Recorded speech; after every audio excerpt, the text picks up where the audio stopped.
Assalamualaikum warahmatullahi wabarakatuh. Waalaikumsalam. Bismillahirrahmanirrahim. Alhamdulillahirabbil alamin. Assalatu wassalamu ala asyrafil mursalin wa ala alihi wa sahbihi ajma'in, amma ba'du.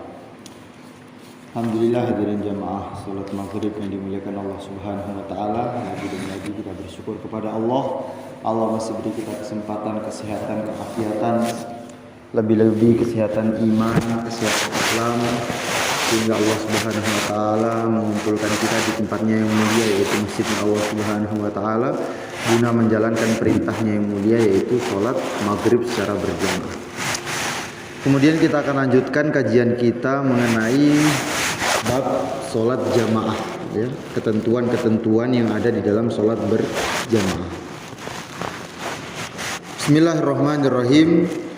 Faslun ay hadzal fas fi bayani ahkamil jamaah fi shalat. Kita akan menjelaskan masalah hukum-hukum salat berjamaah. Wal aslu fiha qabla al-ijma' qauluhu ta'ala wa idza kumta fihim faqumta lahumus sholata faltakum ta'ifatun minhum ma'ak. Jadi dalil dasar di dalam menjalankan salat berjamaah sebelum adanya ijma' sahabat, yaitu ayat Surah An-Nisa ayat 112. Wa idza kunta fihim fa aqamta lahumus sholata faltakum ta'ifatun minhum ma'ak. Ayat ini menjelaskan mengenai pentingnya salat berjamaah ketika di dalam salat khauf, salat peperangan. Nah, maka dijelaskan di sini fadalla dzalika ala talabiha fil khauf. Ayat ini menjelaskan mengenai salat berjamaah ketika waktu berkecamuknya peperangan. Wa fil amni aula, apalagi ketika tidak masa peperangan. Maka sudah cukup menjadi dalil bahwasannya salat berjamaah diperintahkan oleh Allah Subhanahu wa taala. Kemudian hadis Nabi SAW yang menjadi dasar salat berjamaah, yaitu dalam Sahih Bukhari, salatul jamaati afdalu min salatil fardhi, yaknil munfarid. Salat berjamaah lebih utama daripada salat sendirian. Bisa ba'in wa isyrina darajah, dengan keutamaan 27 derajat. Sebagaimana kita kalau ini sering diumpamakan oleh para ulama, ketika kita sholat sendirian dan sholat berjamaah jauh sangat berbeda hasilnya. Nah, ibarat seseorang pergi ke pasar, ya, ingin membeli mangga. Sopo sih di satu ya beli sih ya, ingin membeli mangga satu, otomatis dipilih pak, dipilih mana yang masak, nggak cukup masak. Kalau perlu dites dulu manis atau tidak. Nah, baru kalau cocok, sudah manis, sudah masak, belum cukup, murah atau mahal. Nah, jadi dari segala sisi dicek semua, baru kalau pas baru diangkut. Tapi kalau beli borongan, yang busuk masuk, yang setengah matang masuk, yang bagus masuk, yang jelek masuk. Nah, begitulah ketika orang sholat berjamaah, maka sholat orang yang kurang khusyuk sedikit ditambal oleh sholat berjamaah, disebabkan keberkahan sholat berjamaah.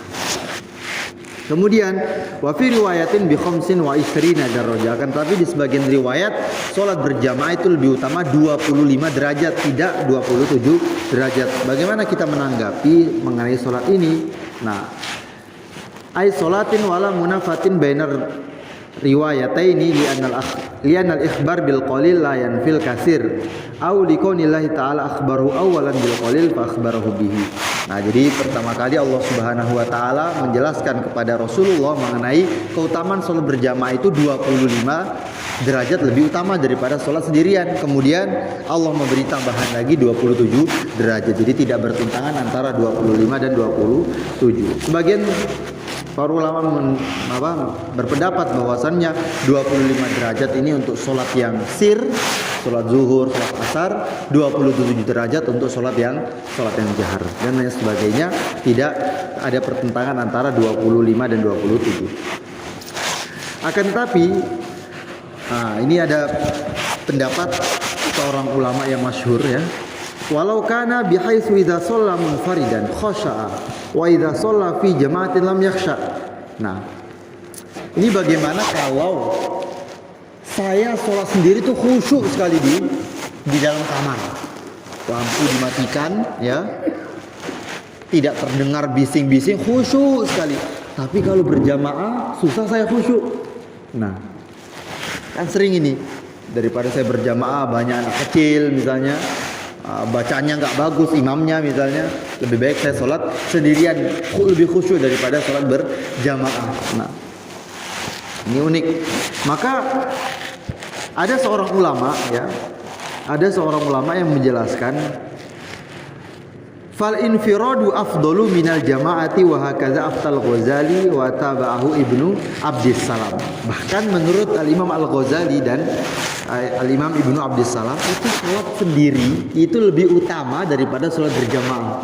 Kalau dia yakin lebih khusyuk sholat sendirian. Nah, ini menurut Imam Ghazali dan Imam Ibnu Abdissalam. Tapi kan siapa yang bisa menjamin kita lebih khusyuk di rumah daripada sholat berjamaah? Ini yang pertama. Akan tetapi oleh jumhur ulama, ya, qala Ar-Zarkasi wal mukhtar balis sawabu khilafu ma qalahu. Akan tetapi jumhur ulama tetap lebih utama sholat berjamaah, walaupun dia meyakini kekurangan khusyuknya daripada sholat sendirian. Jadi tidak sebagaimana pendapat dua ulama sebelumnya. Wa huwa kama qala wa fil ihya an Abi Sulaiman ad-Darani annahu qala la yafutu ahadan sholatul jamaah illa bi dzamin irtakabah. Bahkan seorang ulama dalam kitab Ihya sendiri, menurut Al-Imam Al-Ghazali yang diriwayatkan dari Abi Sulaiman ad-Darani, ia berkata, la yafutu ahadan sholatul jamaati illa bi dzambin irtakabahu. Jadi seseorang yang tidak dapat sholat berjamaah itu bukan karena dia tidak mau atau bukan karena tidak ada sebab, tidak. Seseorang tertinggal sholat jamaah itu disebabkan dosa yang sebelumnya dia kerjakan. Jadi seseorang ketika melakukan kemaksiatan maka akan menimbulkan efek untuk setelahnya. Nah, maka sering kita mendengar apabila kita lemah, apabila kita lemas, apabila kita malas di dalam melaksanakan kebaikan, di dalam menjalankan perintah Allah, maka kita harus mengingat apa keburukan-keburukan yang kita telah kerjakan sebelumnya. Kok menjadikan sekarang kita malas mengamalkan agama? Mungkin dikarenakan keburukan-keburukan yang telah kita kerjakan sebelumnya. Nah, kemudian beliau mengatakan, wa qad kana salafus salih yu'azzi ba'duhum ba'dun sab'ata ayyamin idza fatathu sholatul jamaah. Jadi para salafus salih, ya, orang-orang yang salafus salih, siapa yang dikatakan orang salafus salih? Sebagaimana Nabi SAW bersabda, khairul quruni qarni tsummal ladzi yalunahu tsummal ladzi yalunahu. Sebaik-baik generasi adalah generasi saya dan para sahabat, ya. Kemudian orang yang setelah saya, kemudian orang yang setelah saya. Jadi kurang lebih para ulama menjelaskan tahun 300 ke belakang, jadi mulai tahun 300, 200, 100 sampai zaman Nabi, ini namanya generasi salaf. Nah, adapun 300, 400, 500 sampai sekarang namanya generasi khalaf. Nah, maka disebutkan di sini para salafus saleh dahulu mereka bertakziah sesama mereka kepada sesama saudaranya, bukan ketika mereka meninggal dunia, ada saudara meninggal dunia, tidak, tapi bahkan ketika ada saudaranya yang tidak sholat berjamaah, tertinggal sholat berjamaah, ketika ada tetangga nggak sholat berjamaah, itu 7 hari Pak ditakziahi, didatangi, disilaturahimi. Jadi jangan kita berpikir takziah itu seperti yang sekarang ini, ya, seperti apa, ada ceramahnya, ada makan-makannya. Tidak, takziah itu menghibur, ya, menghibur atau menanyakan kabar bagaimana, kok bisa ketinggalan sholat berjamaah, kok bisa nggak sholat berjamaah, ada sakit atau tidak. 7 hari di takziahi ketika ada saudaranya, temannya yang tidak sholat berjamaah. Nah, kemudian wasalah satu ayamin idza fatathum takbiratul ihram ma'al imam. Kalau cuman tertinggal takbiratul ihram, nah, jadi datang setelah iqamah, datang kemudian dia tertinggal takbiratul ihram bersama imam yang saya tonen Kampota, imam sudah membaca surat Watin kan. Nah, itu diziarahi tiga kali, ditakziahi 3 hari. Datang ke rumah kok bisa tertinggal, apa alasannya, apa penyebab, ada kesibukan apa kok bisa tertinggal takbiratul ihram. Saking rekatnya persaudaraan, hubungan keimanan antar mereka. Kalau kita sekarang kan buru-buru takziah kepada orang yang tertinggal, menghiraukan saja tidak kan gitu. Jadi orang tidak sholat di samping kita, orang tidak sholat di keluarga kita, bahkan itu tidak ada rasa hirau sedikit pun kepada mereka.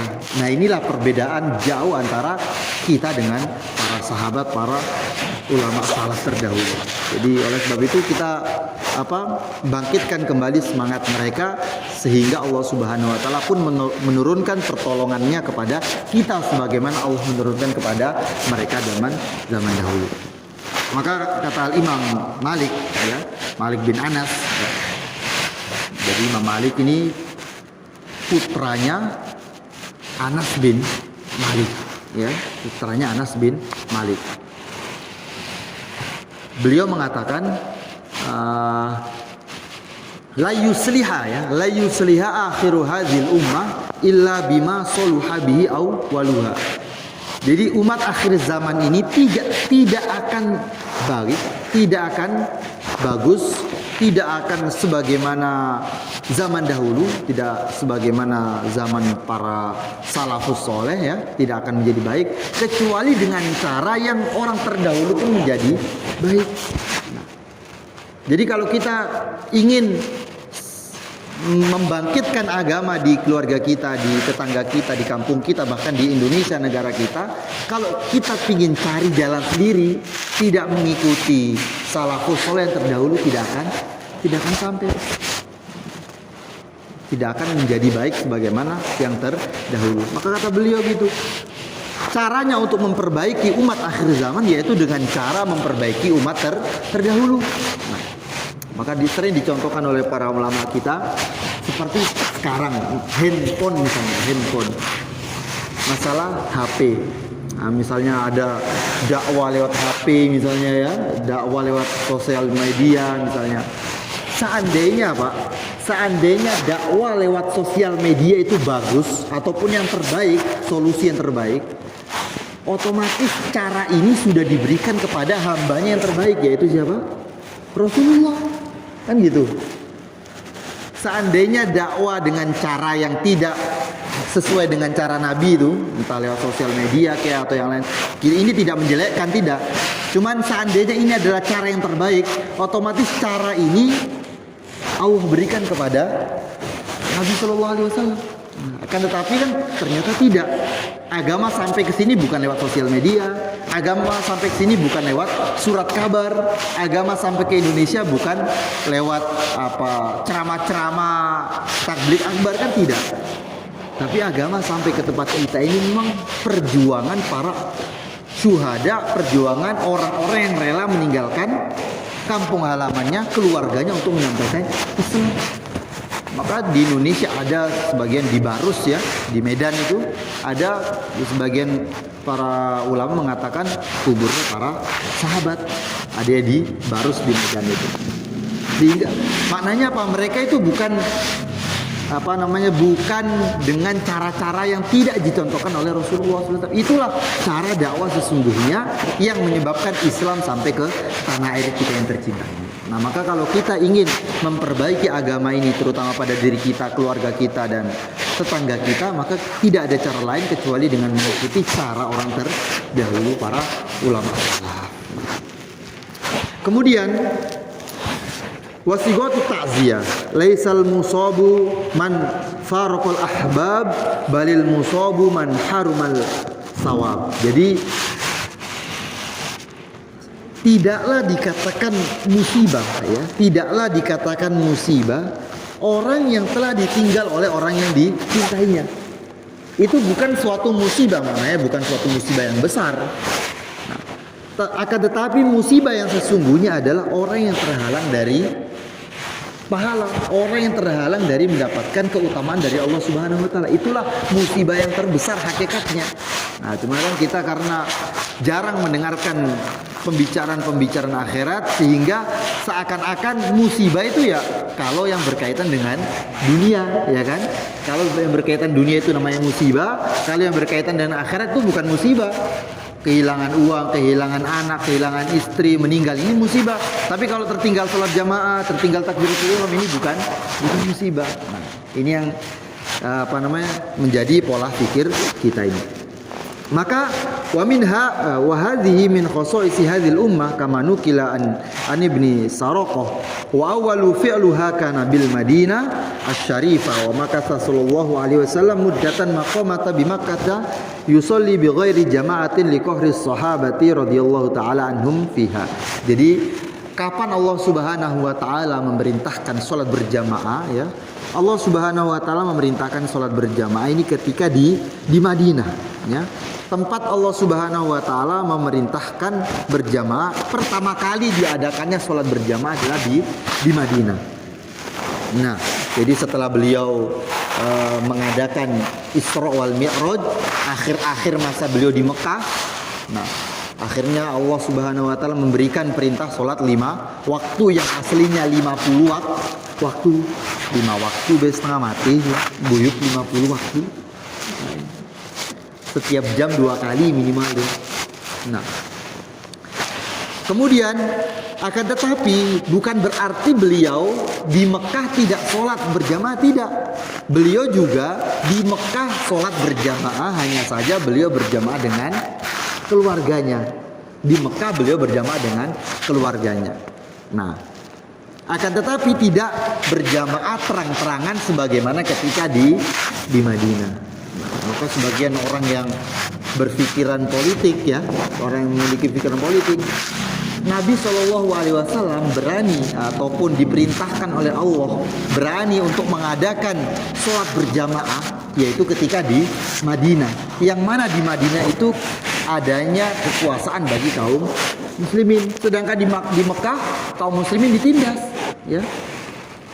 Sayyidina Abu Dzar Al-Ghifari jangankan untuk sholat, mengungkapkan keimanan saja, tuh dihajar habis-habisan sama orang kafir Quraisy, kan? Abu Dzar Al-Ghifari dihajar. Nah, jadi Nabi Shallallahu Alaihi Wasallam bersama para sahabatnya belum memiliki kekuasaan ketika di Mekah, sehingga belum bebas beramal ketika di Mekah. Tapi ketika di Madinah, Allah Subhanahu Wa Taala perintahkan berjamaah terang-terangan di Madinah. Nah, menunjukkan, sebagian orang yang berpikiran politik Islam, ya, kekuasaan harus dipegang oleh kaum muslimin. Kenapa? Kalau kaum muslimin tidak memiliki kekuasaan, sehingga nanti banyak perda-perda yang tidak berpihak kepada kaum muslimin, maka kaum muslimin menjadi sasarannya. Seperti itu. Jadi perlu juga orang-orang Islam memimpin, perlu juga orang-orang Islam memegang kekuasaan agar seluruh aturan-aturan berpihak kepada kaum muslimin. Jadi jangan kita salahkan, ulama itu ikut politik, ulama itu ikut politik. Kalau memang bisa, kalau memang pantas, ya tidak masalah. Cuman kan masalahnya orang kalau sudah gabung ke partai politik, banyak problemnya, kan, seperti itu. Nah, jadi harus dipikir matang-matang kalau mau terjun. Kemudian yang dinamakan jamaah, wal jamaatu lughatan at-taifah wa syar'an rabtu sholatil ma'mum bi sholatil imam fatatahaqqahu bisnaini fa aktsar. Nah, jadi sholat berjamaah itu tidak harus banyak, ya, tidak harus banyak, tapi 2 saja sudah dinamakan berjamaah. Maka kata jamaah kalau menurut ahli lugha, ahli bahasa, itu harus 3 ke atas baru namanya jamaah. Nah, kalau masih 1 itu namanya mufrad, kalau 2 namanya tasniyah, 2 orang, kalau 3 baru namanya jamaah. Tapi kalau untuk sholat berjamaah, kalau untuk masalah sholat, 1 itu mufrad, 2 itu jamaah. Nah, itu. Nah, bagaimana sekarang hukumnya? Hukum sholat berjamaah. pertemuan kemarin sudah kita bahas sedikit. Lirijali fil faraidi ghairul jumu'ati sunnatun muakkadatun indal musannif war rafi'i.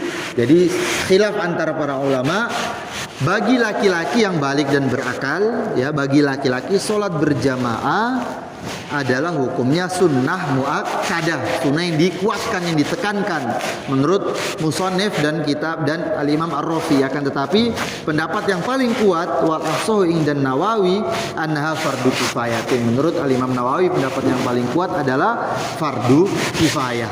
Jadi selagi ada yang sudah mengerjakan sholat berjamaah, maka orang-orang yang tidak sholat berjamaah sudah gugur kewajiban untuk sholat berjamaah dengan syarat, ya, dengan syarat izharul Islam, dengan syarat syiar Islam sudah nampak di tempat tersebut. Nah, dengan syarat syiar Islam sudah tampak. Mungkin kalau kita sekarang sholat maghrib, isya itu sudah tampak syiar Islam untuk berjamaah, kan gitu. Tapi kalau untuk sholat zuhur, asar nih, ya kadang tampak kadang tidak. Nah ini, maka kita harapkan sholat berjamaah ya minimalnya kalau belum bisa seperti sholat Jumat, ya minimal sholat berjamaah 5 waktu softnya kayak sholat maghrib. Nah itu yang paling banyak kan seperti itu. Tapi yang tentang India sih ya, saya pernah ke India beberapa bulan, India di Bangladesh, itu masjidnya jauh bagusan masjid Indonesia, jauh sekali. Tapi mereka kan penduduk yang terpadat nomor 2 setelah China, kan gitu, India itu. Tapi masjidnya tingkat-tingkat, Pak. Maksudnya tingkat-tingkat dan 5 waktu, Pak. Masjidnya full 5 waktu, bayangkan. 5 waktu, padahal orang Islam di sana minoritas. 30-40% orang Islam. Penduduknya 1,4 miliar manusia. Jadi kalau 30% saja ya kurang lebih ya paling 400 juta lah. Itu sudah lebih banyak daripada orang Indonesia yang jumlahnya cuma 260 sekian gitu, 260 jutaan. Nah, di sana Masya Allah, sedikit Al-Ghazali, itu setiap masjid, indahnya di sana, setiap masjid ya minimal 2 tingkat, minimal 2 tingkat, ada yang lebih.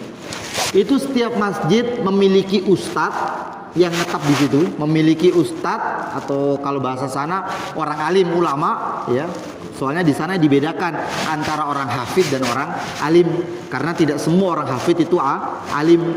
Jadi orang sana, orang Bangladesh itu biasa, Pak, orang kuliah-kuliahan hafid Quran biasa.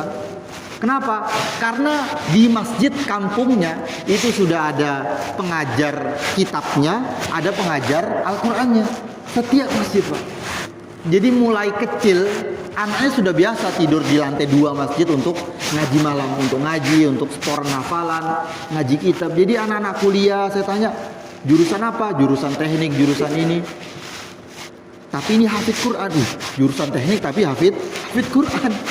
Nah, karena dari kecil sudah dibiasakan, sudah ngaji, sudah ada tempatnya. Maka itu yang perlu kita pikirkan, bagaimana setiap masjid ada ulamanya, ada hafid Qurannya.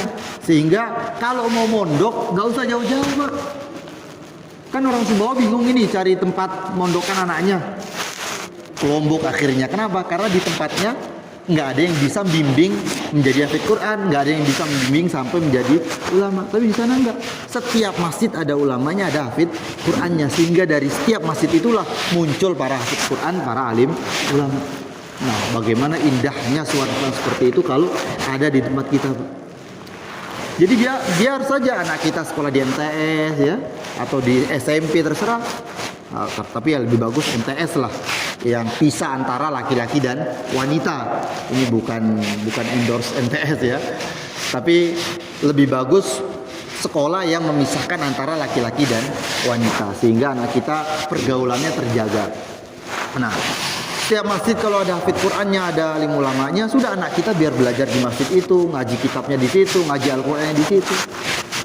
Nah, jadi apapun cita-citanya, entah mau jadi pilot di Giratrice Perap nih, nah, entah jadi apapun, yang penting sudah ada dasar agama yang dia miliki. mau jadi guru, mau jadi petani, terserah. Yang penting dia memiliki agama yang kuat. Sehingga kalau jadi guru, mengarahkan anak didiknya sesuai ilmu agamanya. Jadi tidak hanya sekedar ngajar pulang gajian, ngajar pulang gajian, nggak tahu anaknya ada yang narkoba kan gitu. Nah, tapi kalau ada dasar agama yang dimiliki oleh seorang guru, maka dia betul-betul menjaga murid-muridnya dari segala kemaksiatan yang ada. Inilah pentingnya penanaman ilmu agama mulai sejak dini. Kemudian wa idrikul ma'mum wal jama'ata ma'al imam fi ghairil jumu'ati ma lam yusallimit taslimatal ula. Nah, kapan seseorang makmum mendapatkan berjamaah bersama imam? Kapan seseorang itu dikatakan dapat jamaah bersama imam? Selagi dia menemukan imam belum salam yang pertama. Nah, wa illam yaqud mau, walaupun seorang makmum tadi yang baru datang belum duduk untuk tasyahud akhir, kan biasanya duduk tasyahud akhir, sebentar lagi salam, baru datang orang Allahu Akbar, harusnya dia duduk ikut imam. Mau duduk Assalamualaikum. Nah, belum duduk tapi sudah takbir menemui imam sebelum salam yang pertama, maka dia sudah mendapatkan fadilah berjamaah. Nah, ini. Jadi sebelum imam salam yang pertama, maka seorang makmum bisa sudah dikatakan berjamaah. Amal jama'atu fil jumu'atil fa fardu ainin wala tuhsalu ya bi aqalli min rak'atin. Nah, adapun kalau hukum salat berjamaah hukum berjamaah untuk salat Jumat atau Jumu'ah, yang betul itu Jumu'ah, cuman karena lidah Indonesia jadi Jumat kan gitu. Idza nudiya lis-sholati mi yaumil jumu'ati, bukan Jum'ati. Nah, untuk sholat Jumat hukum berjamaah adalah fardu ain. Syukur Pak, orang-orang tua kita, para ulama terdahulu sudah menanamkan kefardu ainan sholat Jumat, kefardu ainan berjamaah sholat Jumat, sehingga senakal-nakalnya orang, semalas-malasnya orang berjamaah, mesti ketika Jumatan dia berjamaah. Nah, coba alangkah lebih baiknya ulama terdahulu, karena memang ada pendapat ulama yang mengatakan sholat berjamaah selain Jumatan itu adalah fardu ain. Setiap individu, setiap orang wajib berjamaah sholat 5 waktu. Ada pendapat seperti itu, akan tetapi yang lebih kuat adalah fardu kifayah. Akan tetapi seandainya orang-orang terdahulu itu mendoktrin ataupun menyebarkan kefahaman bahwasannya sholat 5 waktu berjamaah itu adalah fardu ain, kayaknya kita akan sholat 5 waktu sebagaimana sholat Jumat. Cuman kan yang kita tahu, sholat berjamaah ini fardu kifayah, sholat berjamaah ini sunnah muakkad, sehingga kita pun kadang bisa sholat di rumah nggak berdosa. Tapi kan kalau sholat Jumat harus berjamaah. Nah, kemudian wala tuhsalu bi aqalli min raka'atin. Nah, untuk sholat Jumat dia bisa mendapatkan sholat Jumat bersama imam kalau dia mendapatkan 1 rakaat. Nah, jadi misalnya ketika imam sudah bangun rakaat kedua, baru orang ini datang kemudian ikut imam, maka dia sudah bisa sholat Jumat namanya. Maknanya ketika imam salam dia nambah 1 rakaat. Nah, ataupun ketika misalnya imam ruku di rakaat kedua sholat Jumat, kemudian dia datang Allahu Akbar takbir, kemudian dia ruku, menemukan ruku rakaat kedua bersama imam ketika sholat Jumat, maka dia pun mendapatkan 1 rakaat ya. Karena 1 rakaat itu kita mendapatkan ketika mendapatkan ruku bersama imam. Berarti kalau misalnya ketika imam ruku Allahu Akbar ruku, kemudian kita baru datang takbir ini ya, Allahu Akbar, mau ruku imam sami Allahu liman hamidah. Kita belum ruku, imam sudah bangun, sami Allahu liman hamidah, tidak, maka kita tidak mendapatkan satu rakaat bersama imam. Nah gitu. Sering ini saya lihat ketika bangun, imamnya sudah bangun, dia baru ruku, kemudian ikut i'tidal juga. Setelah sholat dia tidak menambah satu rakaat. Karena seseorang mendapatkan satu rakaat bersama imam ketika dia mendapatkan ruku bersama imam. Seukuran tumakninah, ketika ruku Allahu Akbar, imam ruku, dia takbir Allahu Akbar, kemudian langsung takbir ruku Allahu Akbar, subhanallah. Kalau sudah seukuran subhanallah, dia ruku bersama imam, imam bangun, dia sudah bisa mendapatkan satu rakaat bersama imam. Beda dengan sholat Jumat. Kalau sholat Jumat, ketika dia tidak mendapatkan satu rakaat bersama imam, berarti ketika dia datang imam sudah i'tidal, ya, dia datang imam sudah i'tidal. Bagaimana? Apa yang harus dia kerjakan? Nah, maka ada kaidah sholla wala nawa, nawa wala sholla. Ya. Dia tetap sholat, ya, dia tetap sholat, akan tetapi sholatnya bukan sholat Jumat. Nah, kemudian dia pun tetap niat, tapi niatnya bukan sholat bukan sholat zuhur, niatnya tetap sholat Jumat, tapi pelaksanaannya sholat zuhur. Nah, jadi dia tetap usolli fardol Jumu'ati, ya, usolli fardol Jumu'ati. Nah, tapi ketika pelaksanaannya dia 4 rakaat. Ini kalau untuk sholat Jumat. Nah,